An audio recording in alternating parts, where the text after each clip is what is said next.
So good morning and welcome to the Sunday service for the Center for Spiritual Living Space Coast. My name is Reverend Dr. Ron Fox.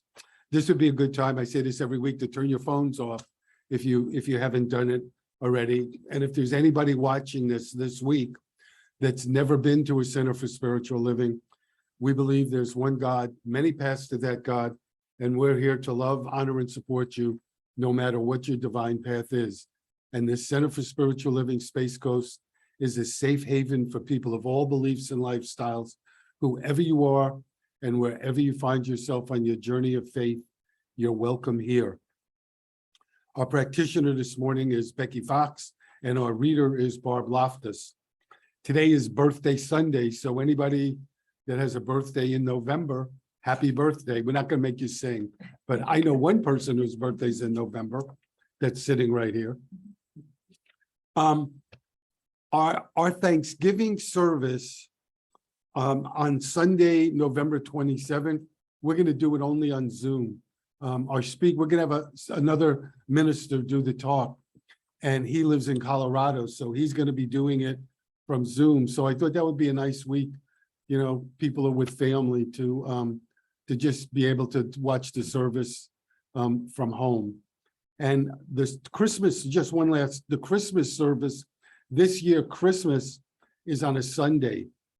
And so a lot of churches, including Unity and us, we're going to do the service on Saturday evening rather than Sunday. So give everybody an opportunity to be home with their families. And we haven't decided on what time yet. It'll probably be 6 or 6:30, but I'll let you know in a week or so. Hey, Ellen.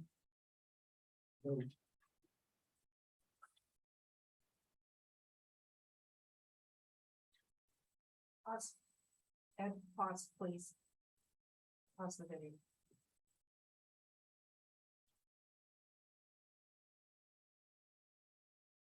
And so as we begin this morning's sacred invocation, let's just take a few moments of silence.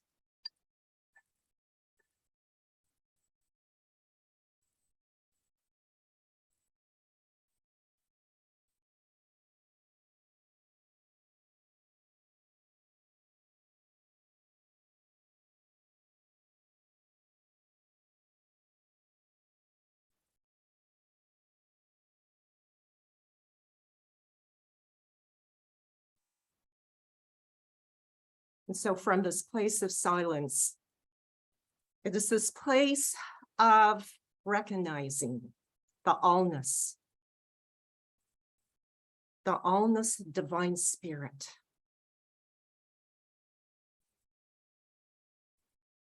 And this oneness I'm recognizing in everything, everyone, in the form and the formless, and in the unseen and the seen.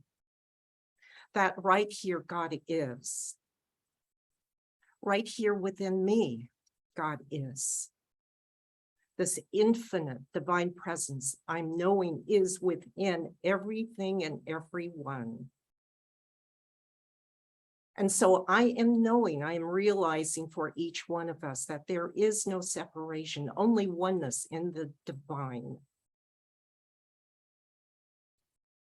That the love of spirit is who and what we are. The power of divine spirit is who and what each one of us is. I'm realizing this for each and every person, this power that each one of us is, expressing itself so easily and effortlessly in each of our lives.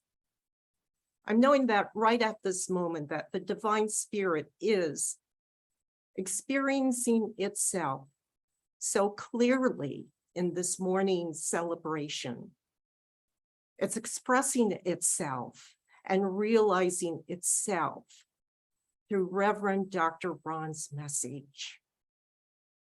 That at the heart of the message is this connection that we each experience.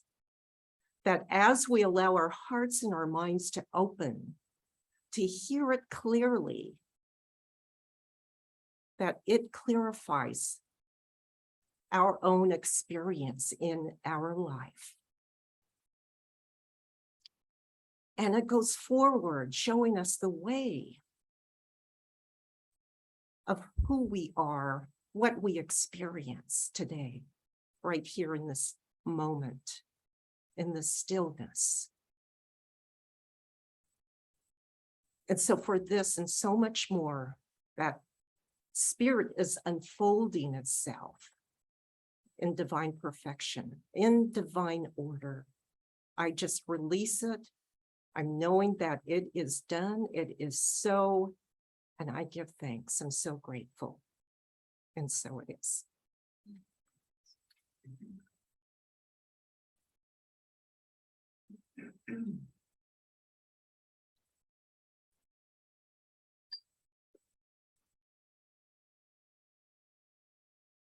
Good morning.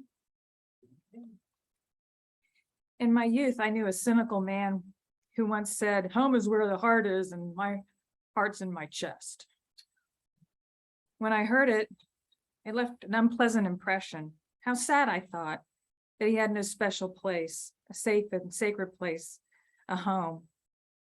I had a similar feeling, by the way, about that song by Stephen Stills, "Love the One You're With." I'm a mature woman now, and I still think about what that man said, but with a different attitude. Now I see any place I am as sacred and safe. Why?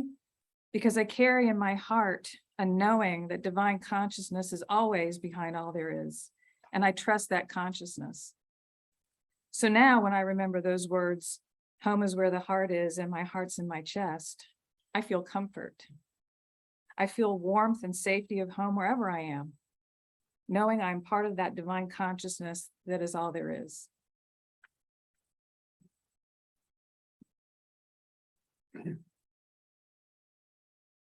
I think Barb started to go to my hairdresser.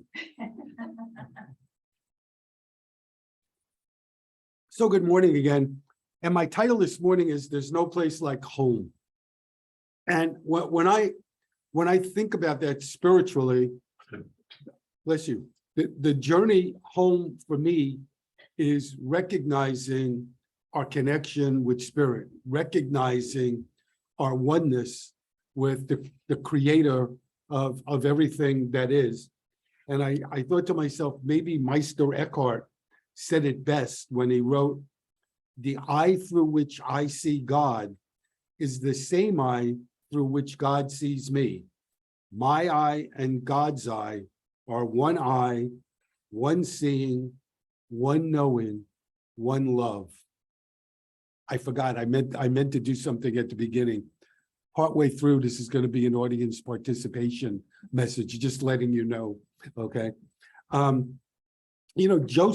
Joseph Campbell spoke about following your bliss. And it's kind of become trite to hear that, following your bliss. But he said it. He said, if you don't follow your bliss, you stagnate. He said, look at the path. He was talking about the hero's journey, and he said, take a path where there is no path. Because if you go where there is a path, it's someone else's path. It's not yours. And he wrote about a piece of advice that was given to a young Native American boy on the day of his initiation. And the piece of advice was, as you go the way of life, you'll see a great chasm. Jump. It's not as wide as you think. And for me, what he was saying, in the beginning, he was saying to listen to our intuition. Listen to where your heart takes you, not where somebody else tells you to go. And in that initiation, what to me, what he's saying, jump, the chasm isn't as wide as you think. He's saying God is everywhere. So wherever you go, you're never alone. There's always somebody with you, a higher power. And so I was reading this week about a Sufi master who was going to give a workshop or a lecture to a whole group of people, hundreds. And he waited till they all sat down and got quiet. And he opened up the lecture by saying, do any of you have the courage to be who you really are? So it's kind of an interesting way to start a workshop, huh? To challenge people and ask them if they have the courage to be who they really are. And I was reading this week about the fable of the Gordian knot. Anybody familiar with that? In ancient times, King Arthur's times, I guess, there was a city where there was a knot, a huge knot. And the fable was, the knowledge then was that whoever could untie the knot would be able to rule the world. And lots of people tried and couldn't do it. And then Alexander the Great heard about it, and he decided to go try and do it. And he tried and tried and tried, and he couldn't do it. So he got really impatient, and he took a sword out and he cut the knot, thereby losing his ability to rule the world. The point is, the moral of the story is that we find freedom from within, not from circumstances. We don't find it from doing something outward. It comes from within us. Barbara DeAngelis, who I think is a great writer, in one of her books, she says, you know, we aren't here to become anything. We aren't here to do anything. We aren't here to get anything, and we aren't here to acquire anything. What we're here for is to transcend the limitations that cause us to forget who we are. To transcend the limitations that cause us to forget who we are. And Meister Eckhart, I think I've talked about this before, but one of the things he said, this isn't a quote, but he said, the spiritual life isn't about adding anything, but rather subtracting something. And in some ways, that's what she's saying. He's saying we don't need to get anything from outside to add to us to have a spiritual life. What we need to do in the course of living and being, we get, if you think of it like a window, it gets dirty, when we have all of these things, trying to be in relationships and a job and everything. We need to get rid of whatever that is that helps us to forget who we really are. And Barbara goes on and she says, what we're really here to do is to acquire wisdom. So we can say, today, I'm wiser than I was yesterday. I see more clearly than I saw yesterday, and I understand more than I understood yesterday. And isn't that really what it's about? In essence, trying to be better today than we were yesterday, and the next day be a little better.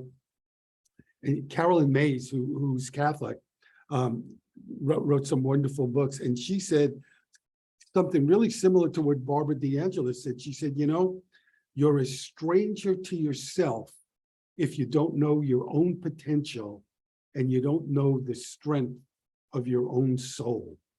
And she said, we need to reach a stage of spiritual maturity where we surrender to God. And you ready now? And when we ask ourselves, where do I encounter God? And I thought that would be an interesting question. And for you guys on Zoom too, if anybody would like to share where you encounter God.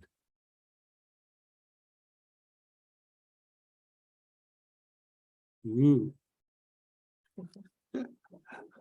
Hey, Ron, Yes, it's Rosemary. My response to that is, I encounter God all around me, everything I see and do. okay, thank you. Yeah. I saw my wife's hand up. Yeah, I think what Rosemary was saying was, yeah, you know, you do experience God everywhere. And for me, I can experience it, especially in nature. You know, when I see something, you know, going into a forest or being by water, there's a connection that, that really connects my heart, you know, and I know that it brings me a closer connection with spirit within myself. Thank you. Yeah, Ron, to add to that, to what Becky's saying. Even, I mean, as much as I don't like bugs, when I see a bug, you know, I'm one with that bug, you know, and as much as I might not like it, I'm not going to kill it. I'm going to scoot it away, you know, over out the door or over into the lawn or whatever. So, yeah. I have a deal with bugs. Outside, I leave them alone. Inside, they're in my space, they die. Jenna, Well, I agree with Rosemary. God is everywhere, so it's easy to be connected at any time, any place, wherever you are. But things that really remind me of animals. You know, I mean, whenever there's a dog, I just, you know, can't pet your dog, can't pet your dog. So when I say animals, whether it's on TV or walking or anything, I just feel a deeper connection in my heart, and also different music really helps me feel that in a special way. Certain come out. What's her name that we just had? oh, Faith. Faith Rivera. Yeah, some of Faith Rivera's songs just touch me so deeply. Well, last night I had Yeah. an experience with a little frog came to visit me last night just before I went to bed. Somehow it got in the house. And I remember looking at it and thinking, another aspect of God. And so it didn't bother me at all. And I agree with you, Ron. I want those bugs to stay outside. Yeah, oh, good. Ellie? Well, I think when you see babies, Hmm. this is a miracle. Yeah. Right away, you think about you look at a baby. That's a baby has God. Yeah. That baby has God. In case y'all couldn't hear, Ellie said when she sees a baby, that, and you, Reminds me of God. yeah, Yeah. So perfect. sorry, go ahead, Ed. I think just being, the letters of being Uh-huh, born to expand the infinite nature of God. So whenever we learn something, we're expanding our own consciousness. Whenever we experience something new, we're expanding our own consciousness. And by expanding ourselves, we're expanding the infinite nature of God. So just being. I just, I think I see God in a lot of different places, but nature, and just standing up here, it reminded me, Becky and I were, when we lived in Arizona, we went with another couple to Sedona. And we took a hike and we were way up high and looking across, and the four of us were in such awe at the beauty.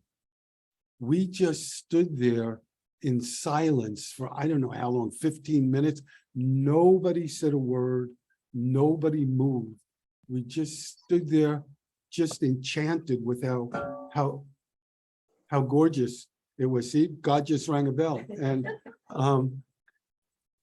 Taco Bell. Anyway.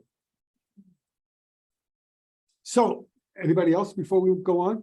Yeah, Ron, Go ahead, Bob. I just want to say, I think I see God in creativity. You know, that's the one aspect that anytime I see something new, different, that you know, that where someone has just taken a lump of nothing and made it exquisitely beautiful or meaningful, I just you know, I feel his spirit just kind of going through me and just wonderment. So I think I see God in creativity. Oh, I'm so glad you said that because it reminded me whenever Becky and I go to like the Melbourne Art Fair, what always strikes me, and all the time I say this to Becky, is not just the creativity, but it's how much there is, how people, you'll see art, you'll see people working with woodwork, with photography, with just, there's so many different mediums that people find to be creative. And I find God in that, in all the different ways that people are creative. All right, if nobody else, I'm gonna go on. So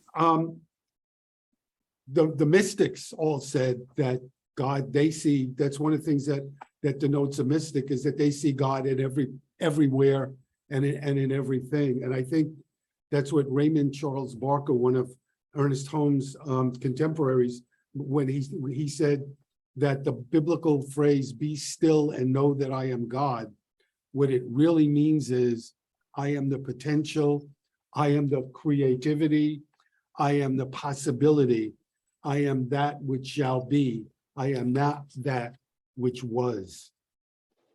So I want to talk about enlightenment. And I want to tell you two stories that I read this week about enlightenment that I thought make a point. And the first one is about an African tribesman who's sitting on a rock one day, looking at the water and eating an artichoke. And suddenly, like that, he sees the truth. He sees the wonder of creation, and he's at peace. And he can't wait to go back and tell the rest of the people in the tribe. And so he gathers them and he tells them, he said, I want to tell you everything that I learned today. And he said, all of you are whole, and all of us, we're whole and we're perfect just the way we are. And he talks about it, and finally somebody in the tribe raises their hand and said, where did you learn all of this? And he says, I don't know. I was sitting on a rock eating an artichoke, and it came to me. And he wakes up the next morning and he can't find anybody in the tribe. Looks, and he goes in every tent, and there's nobody there. And finally, he's really tired, and he's perplexed, and he thinks, I'm gonna go down to the stream, and I'm just gonna sit for a while. And he goes down to the stream, and there's the whole tribe sitting on a rock eating an artichoke. And the point of the story is that too often we mistake the form of an experience for its essence. That we don't become enlightened through action, we become enlightened through a deep knowing. And so I got to do another story about that I absolutely love. Becky and I were having lunch with one of our congregants this week, and she was going on about how much she loves Anthony DeMillo. And so I want to tell you an Anthony DeMillo story that makes this same point too. And the story is about a guru who, when he sits down to do worship, they have a cat in the ashram, and the cat distracts the worshipers. And they try all kinds of things and nothing works. So he finally orders that the cat be tied up during the time of worship. And that happens. After the guru dies, they continue to tie up the cat. After the cat dies, they get another cat and tie up the other cat during worship. And DeMillo writes that centuries later, learned papers were written by disciples of the guru on the religious and liturgical significance of tying up a cat when worship is performed. Kind of makes the point, doesn't it? How silly that is, because it's not in what we do, it's who we are. Martin Luther King Jr. wrote, "Use me, God. Show me who I am, who I want to be, and what I can do, and use it for a purpose greater than myself." Lawrence Kushner, I was talking before about God being everywhere, and Lawrence Kushner wrote, he said, if you write a letter to a friend, you're in that letter. If you build a house, your presence is in the house. If you make a gift to your lover, your presence is in the gift. And he said, and because God made the whole universe, God can be found everywhere within it. I love that. It makes so much sense to me. So he said, wherever we are, whatever we're doing, Spirit is always available to us. And Holmes said, God has built no walls, locked no doors, cast none in prison. All prisons are self-created. And I just want to close with a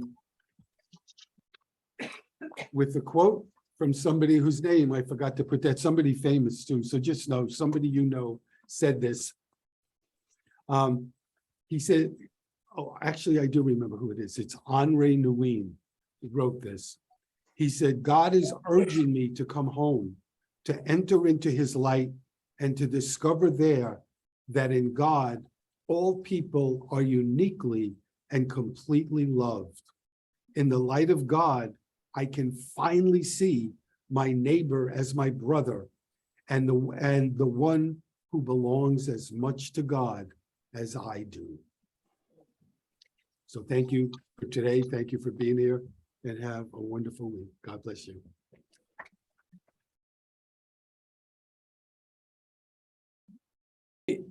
They were a couple, these two, in case, and Erica, the guitar player, died about 7 or 8 years ago. And she was such a wonderful person. I really liked her a lot. Remember, she was in the band at Asilomar, and all the musicians loved her. Oh, so if our usher could come forward. Didn't I give you something to put in there before? Oh, okay.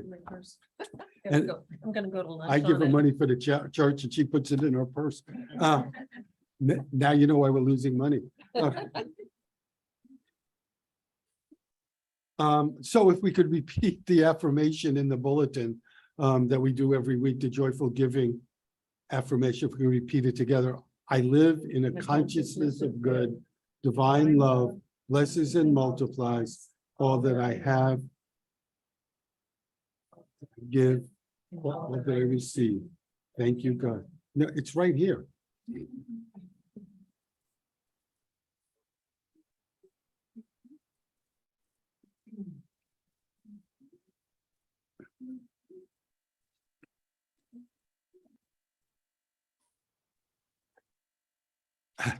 That clock is throwing me off. It says 11:45, and I said, oh my God, did we run over? So how about if we come together just for a moment and just know that each and every one of us has a home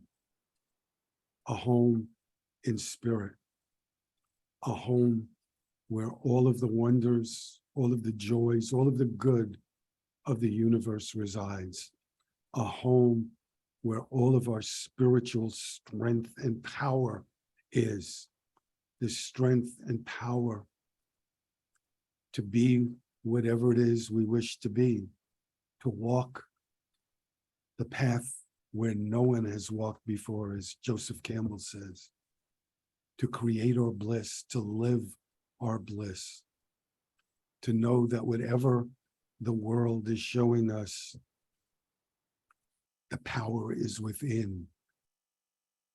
The strength is within. Our divine nature is within.